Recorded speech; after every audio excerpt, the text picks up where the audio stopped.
Okay, this tutorial, what I'm doing right now is teaching you the most important things that you need to know first.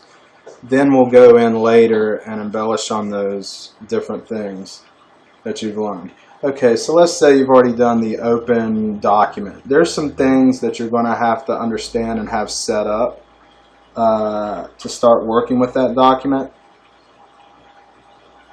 And things I want you to understand. Okay, so first off, when you open up this, you should be seeing this screen, and the squares, the gray and white squares, mean that it's transparent.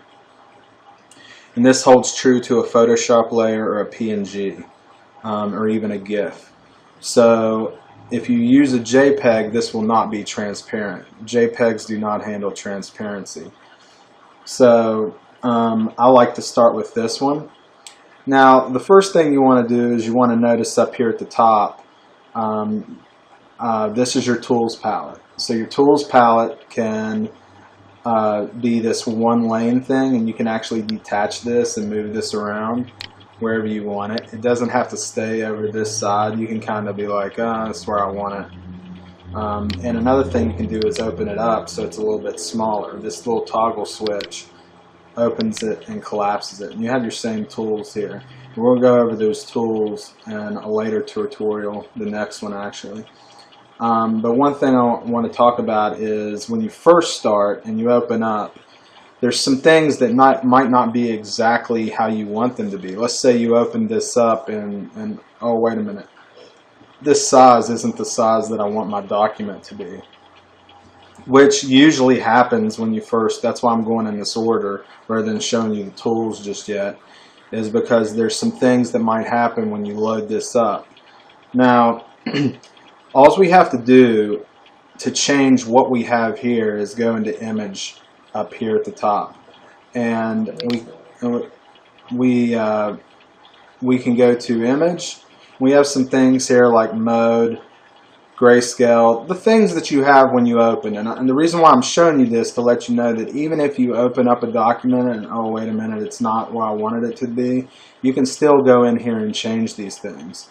So the image, the mode here, so let's say it was RGB and you wanted it to be CMYK instead. You were like, oh man, I messed up. So you bring it back. All you have to do is click this and it'll change it over. Another thing that you want to do is the images. You can go into adjustments, and these are later on, so don't even worry about that. So scroll down to image size. So you can hit image size, and this right here brings you into the image size. So it's 1800 by 430. So let's say we wanted to make this 600 pixels higher. If I change this to 600 pixels, look what it's doing to this, the width. So if I do 600, it just jumped this up to 2512 because it's constraining proportions here. Do you see this little link? Okay, so we go back to whatever it was. I think it was 450 or something like that. 430. Okay, so there it was 430. We want to unclick this. Okay, so that kills the link between the two. And then we want to move this to 600. Okay, and now the resolution, let's say, oh, we screwed up. Let's change this to 300. Now look what just happened. When I changed it to 300, it brings this to a bigger pixel size. So what we want to do is go back to 150 where we hit it the first time and hit OK. We want to change that resolution later. Or we can do it several ways. We can change the resolution. It changes this up. But I'm going to hit OK. I'm going to keep it at 150 and hit OK. Now I can go back up to image and go to image size again. And if I hit this at 300, it's going to bring that to 36 by 12, and I hit OK. It's still the same. It's still the same proportion.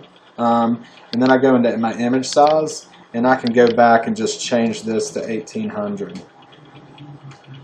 And hold on for a second. Let me click this and relink it back, and then hit 1800 by 600 and hit OK. So now we have 300 DPI at 1800 by 600. So The thing that you don't want to do is change all this stuff after you have pictures in here. So be sure you have the document the way you want, because if you change it from 72 DPI to 300, the images are just going to get pixelated. They're going to blow up and they're going to change with the whole artboard. And this is called a canvas. I know you probably know that, but to get used to the terminology, this is your canvas. There are artboards here, which I'll show you later, but this is a canvas.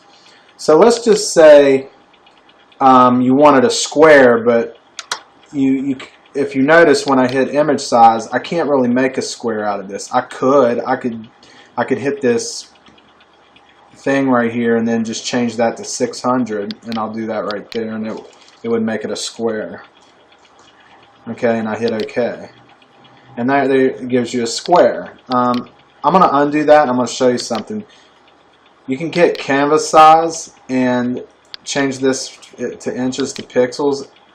Alright, and what I want to do is show you the anchor point.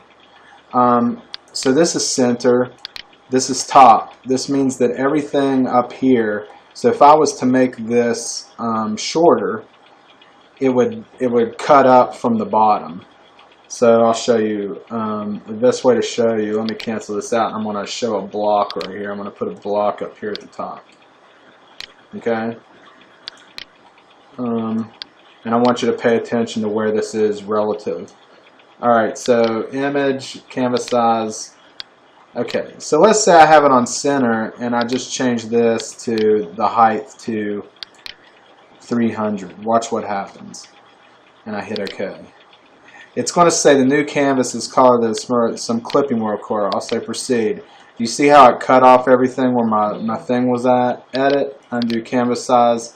Let's go back in canvas size, and I'm going to go to pixels, and I'm going to go up to the anchor and choose the top. So now that means it's going to cut 300.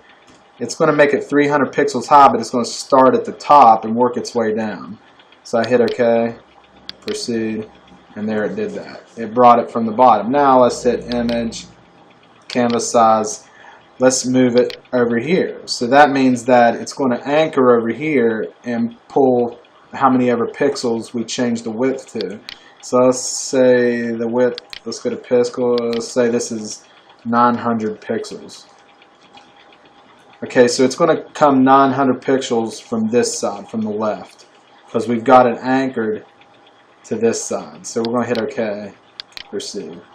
So you see it cut that whole side off because we were anchored over on this side. So you can play around with the anchor and see how that works. So I'm going to hit step backwards, and you can keep hitting step backwards or undos. And there's I think Shift U is the fast key for that. So that lets you know like canvas sizes. So you have image, you have a canvas size and an image size. Now here you have a image rotation, which means you can flip the canvas horizontal, which means all the images will flip from the left to the right or the right to the left. You can flip it vertical, so that means it'll just flip-flop. Everything on the bottom will go to the top, which you should, if you have letters on pictures, those will become backwards. And this would read backwards if you flip this. So if I turn this 90 counterclockwise, you'll see what happens. So you see how I just flipped my canvas completely around? Okay, so edit, undo, rotate canvas. So you can do things like rotate canvas. All these things that I just showed you is what you might need to do at the beginning of a document. And that was the difference between image and canvas size. So that is that lesson. Let's stop it.